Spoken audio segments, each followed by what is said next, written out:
Egunon, bienvenue sur Média Basque. Deuxième pôle urbain de la Nouvelle-Aquitaine, le Pays Basque Nord compte 20 étudiants pour 1000 habitants, tandis qu'on en dénombre 63 à Pau, 100 à La Rochelle ou encore 210 à Poitiers. D'après une étude sur les mobilités étudiantes de l'INSEE publiée en début d'année 2025, réalisée à partir des données Parcoursup de 2022 à l'échelle des 306 zones d'emploi en Hexagone, il apparaît que 58% des nouveaux bacheliers quittent leur zone d'emploi en entrant dans l'enseignement supérieur. Cette étude démontre que les taux de départ des néo-bacheliers sont beaucoup plus faibles dans les zones d'emploi des métropoles que dans celles des agglomérations moyennes.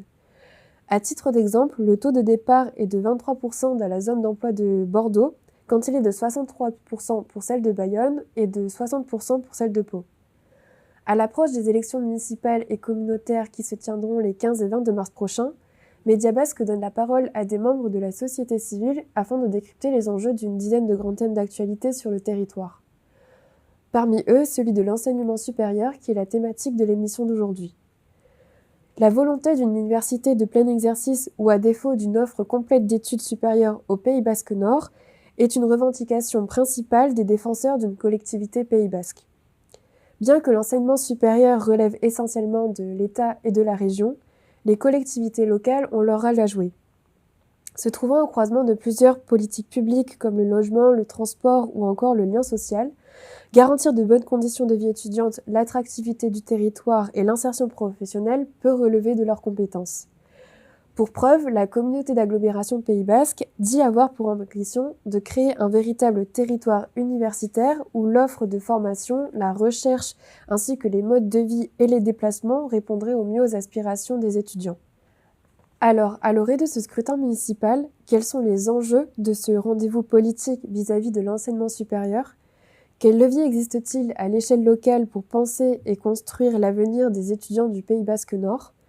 Directeur général de l'École supérieure des technologies industrielles avancées, plus communément appelée ESTIA, Patxi Elizalde est avec nous pour y répondre. Egunon, Patxi Elizalde. Egunon. Le taux de poursuite des bacheliers dans l'enseignement supérieur au Pays Basque Nord est plus bas que celui des autres aires urbaines de la région, alors que nous sommes la deuxième agglomération de Nouvelle-Aquitaine.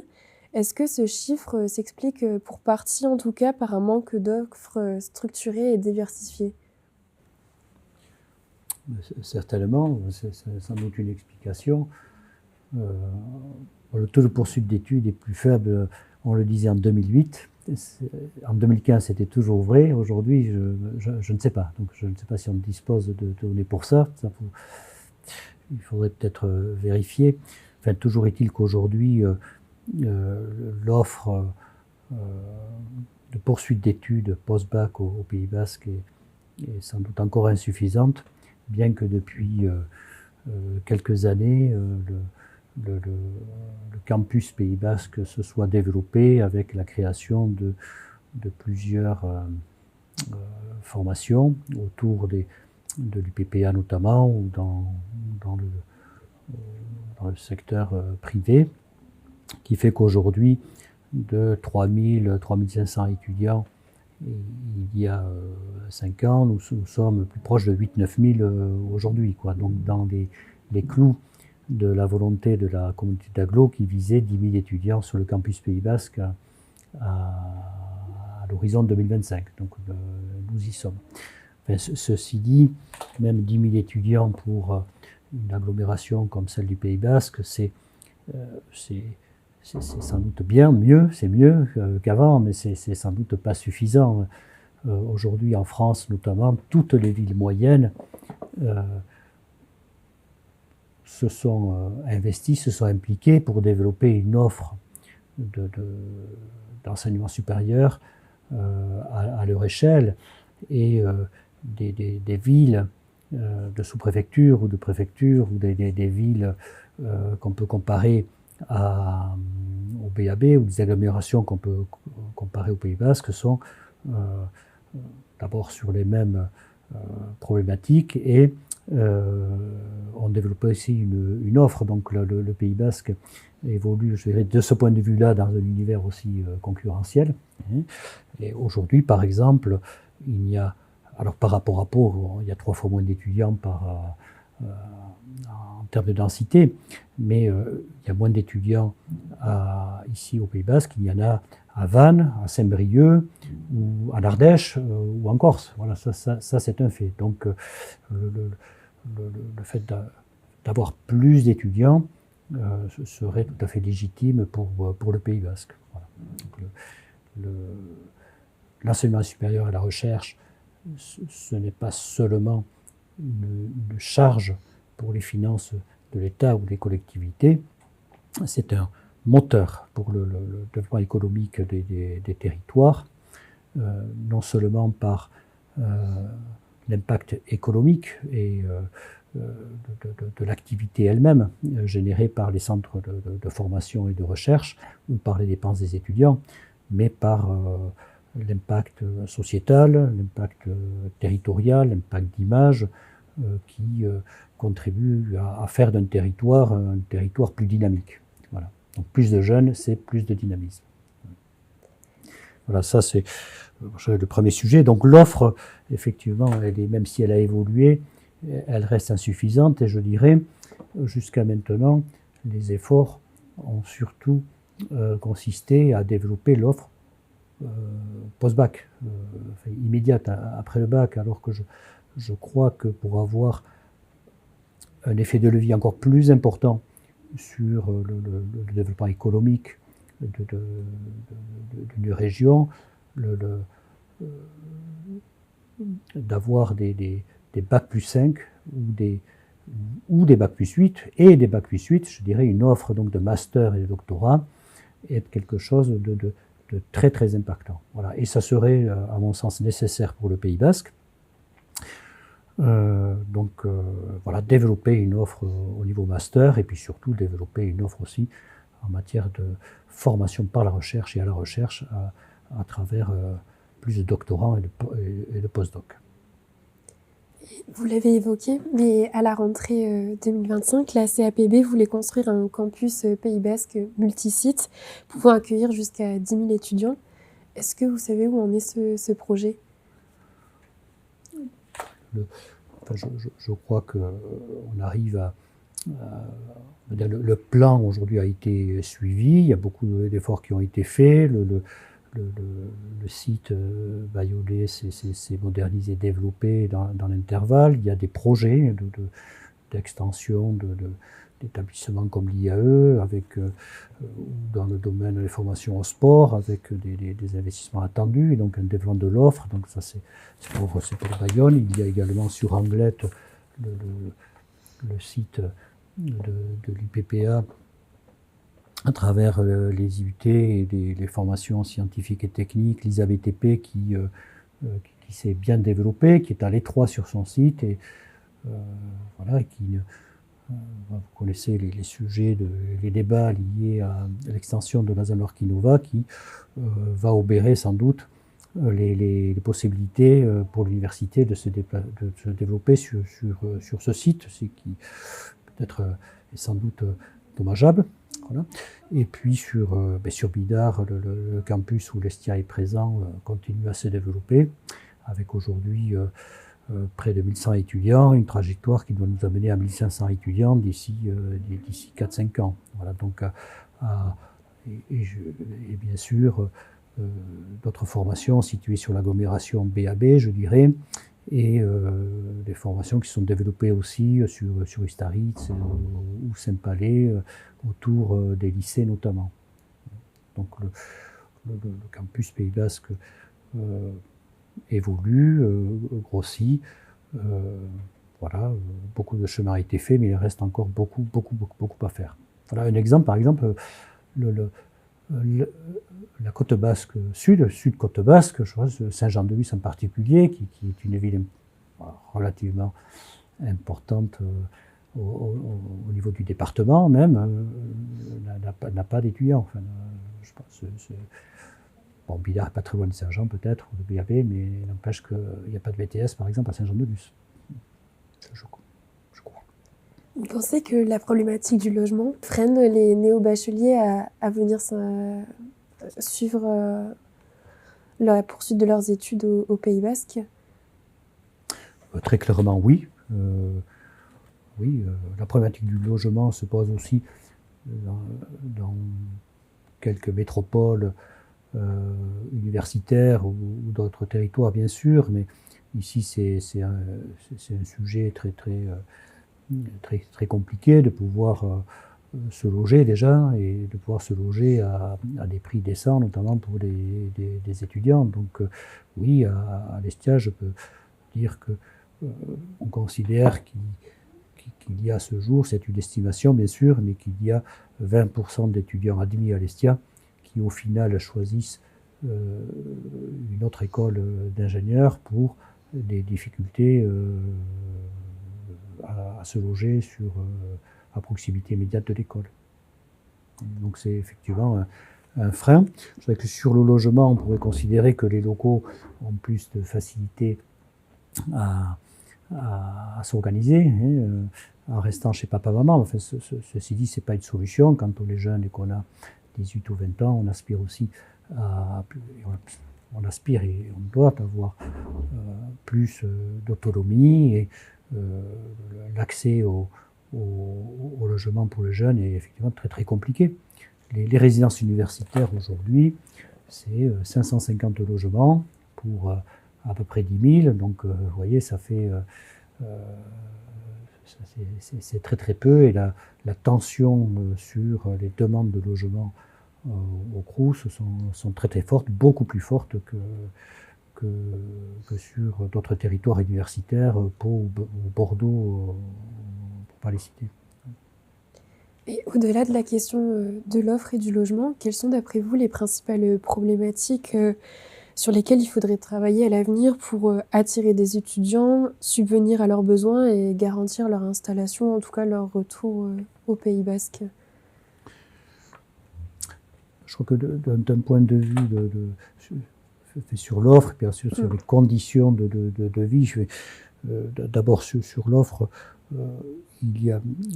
L'offre s'est développée, mais elle reste, je crois, assez peu visible, même pour les habitants du Pays Basque. Voilà, il y a,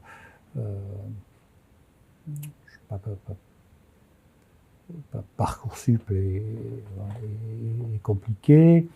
Il y a 3 ou 4 salons d'orientation et d'étudiants sur Biarritz et Bayonne entre octobre et janvier. On peut constater que les parents, les lycéens cherchent de l'information, sont un peu désorientés et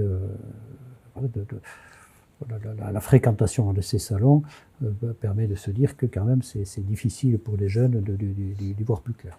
Voilà. L'offre au Pays Basque est peu visible parce qu'elle n'est pas forcément spécialisée. Bon, ça peut être une explication. Et je crois que ça mériterait que les acteurs de l'enseignement supérieur au Pays Basque et les collectivités travaillent de concert justement à une meilleure mise en valeur de leur offre pour mieux la faire connaître déjà chez nous, mais aussi à l'extérieur. Aujourd'hui, nous tournons cette émission dans les locaux de l'Estia, dont je vous rappelle, vous êtes le directeur. La CAPB affiche comme objectif de faire du territoire le second pôle de formation d'ingénieurs de la Nouvelle-Aquitaine. Qu'est-ce que vous en pensez ? D'abord, j'en pense que du bien. Je crois qu'on a besoin, pour le Pays Basque, d'avoir une ambition en termes d'excellence académique, qu'on a besoin d'avoir des objectifs élevés. Et cette excellence, ça participera de l'attractivité des formations. Donc aujourd'hui, le grand pôle de formation des ingénieurs en Nouvelle-Aquitaine est situé à Bordeaux, bien sûr, et après, c'est un petit peu réparti. Je crois que l'Estia fait partie, après Bordeaux-INP, des écoles qui ont une certaine visibilité. Et entre Estia, ISABTP et les projets autour de l'ISABTP, il y a effectivement matière à consolider une position et surtout à la développer. Voilà, je crois que la concentration, le regroupement de plusieurs formations technologiques, à caractère technologique et scientifique, de formation d'ingénieurs. Déjà, c'est une force pour nous tous. Et puis aussi, ça, je crois, ça peut permettre d'avoir un effet de levier encore plus important sur le développement économique en général à travers les interactions qui peuvent naître et qui doivent être organisées entre ces écoles et les professionnels, les entreprises existantes, bien sûr, qui ont besoin de s'appuyer sur des centres de formation pour recruter, pour innover, pour se développer, et aussi pour les entrepreneurs ou pour les créateurs d'entreprises qui peuvent trouver au travers des moyens mobilisés par nécessaires aux écoles d'ingénieurs pour former les élèves, qui peuvent donc avoir accès à des moyens qui permettent d'inventer ou de créer de nouvelles activités et donc de régénérer un petit peu, tout au moins, le tissu industriel. Et quels sont les leviers dont disposent les mairies et l'agglomération pour répondre aux différentes problématiques que vous avez évoquées? Je crois que les collectivités maîtrisent le foncier déjà, elles maîtrisent le marketing territorial, donc il peut y avoir de la part des collectivités et de l'agglo en particulier des moyens de coordonner donc les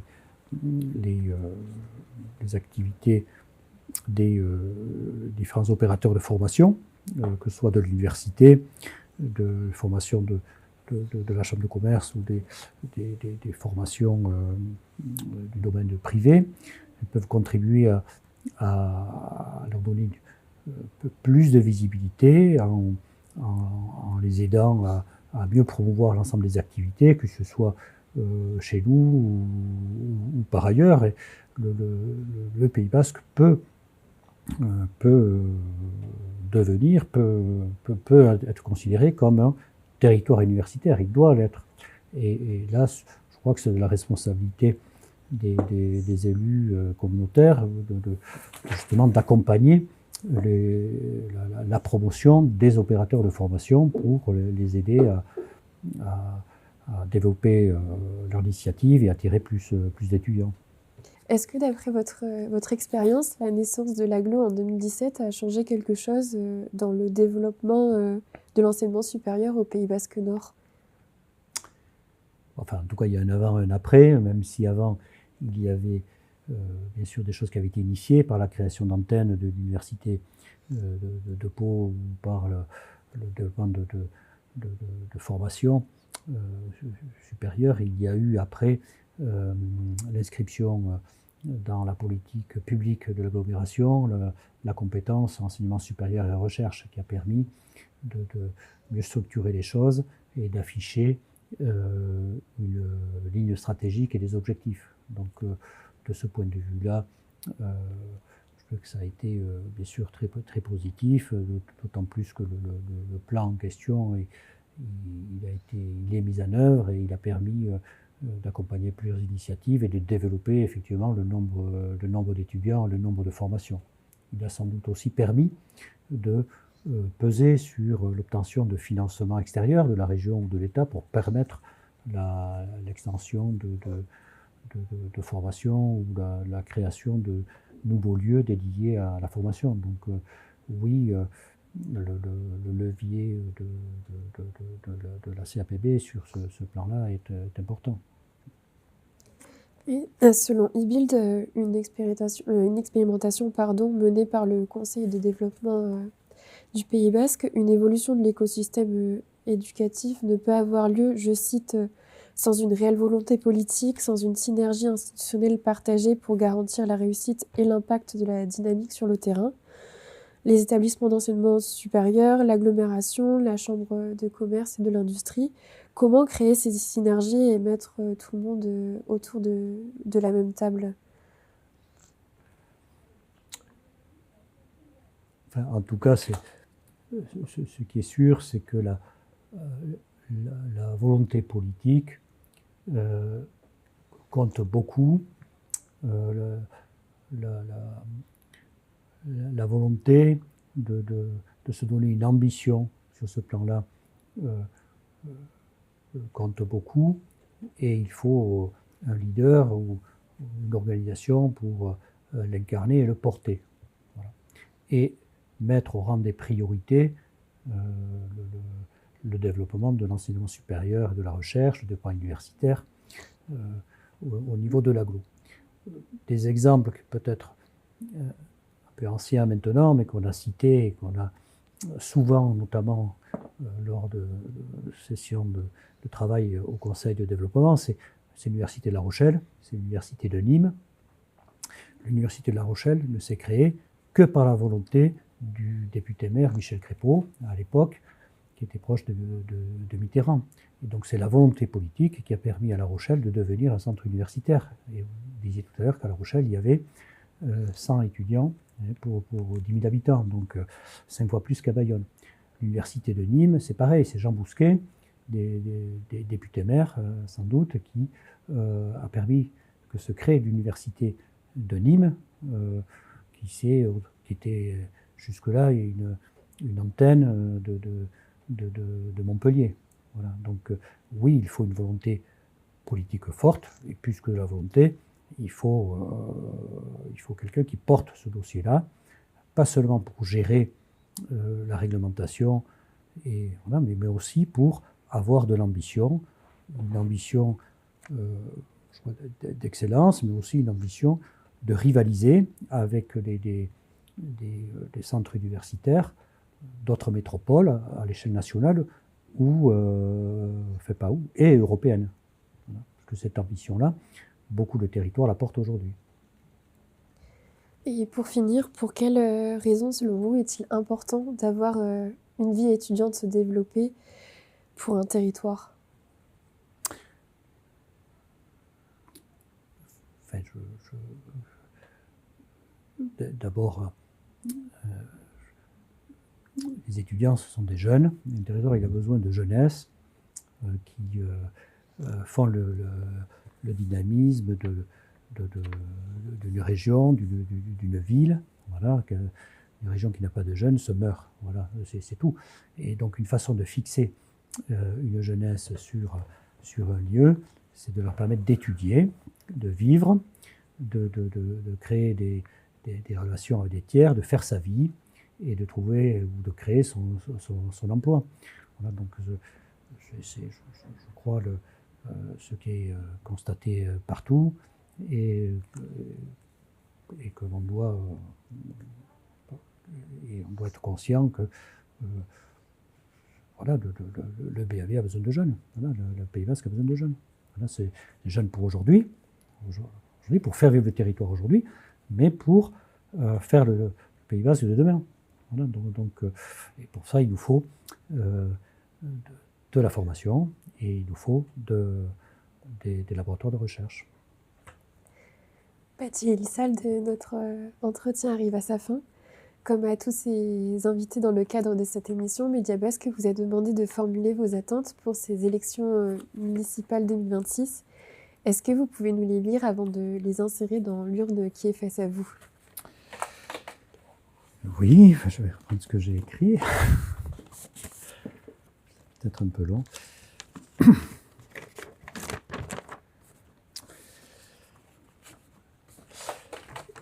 Alors voilà ce que j'ai écrit. Les élus de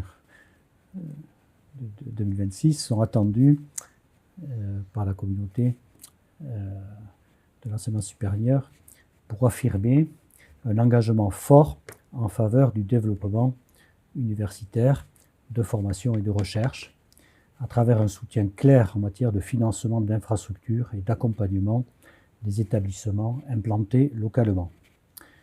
Il s'agit ici de promouvoir des politiques publiques dédiées et des initiatives locales ambitieuses qui vont renforcer l'attractivité du territoire, son développement économique et sa cohésion, tout en garantissant une offre de formation différenciante, accessible et de haute qualité pour les étudiants. Le territoire peut et doit être envisagé comme un véritable lieu d'expérimentation et un objet de recherche multidisciplinaire, favorisant l'innovation et la transversalité entre les acteurs. Cette dynamique doit s'appuyer sur des partenariats et des cohabilitations entre établissements d'enseignement supérieur, de formation professionnelle et de recherche, notamment avec le Pays Basque Sud et d'autres régions européennes. Enfin, il est essentiel de viser une présence accrue de la recherche publique, d'organismes nationaux comme le CNRS, l'INRA ou autres, en articulation renforcée avec les structures et les capacités de recherche d'Euskadi, de l'Université du Pays Basque ou de Ikerbasque, afin de consolider durablement la place du Pays Basque comme un territoire d'innovation et de connaissance.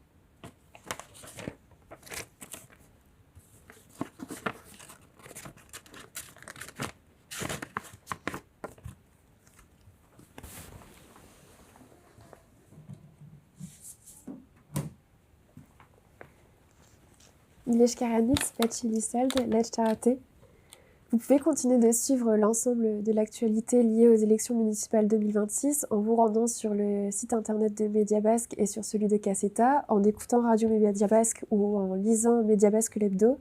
Et notre média étant indépendant de tout pouvoir politique et économique, vous pouvez le soutenir en vous abonnant à Média Basque, Arte.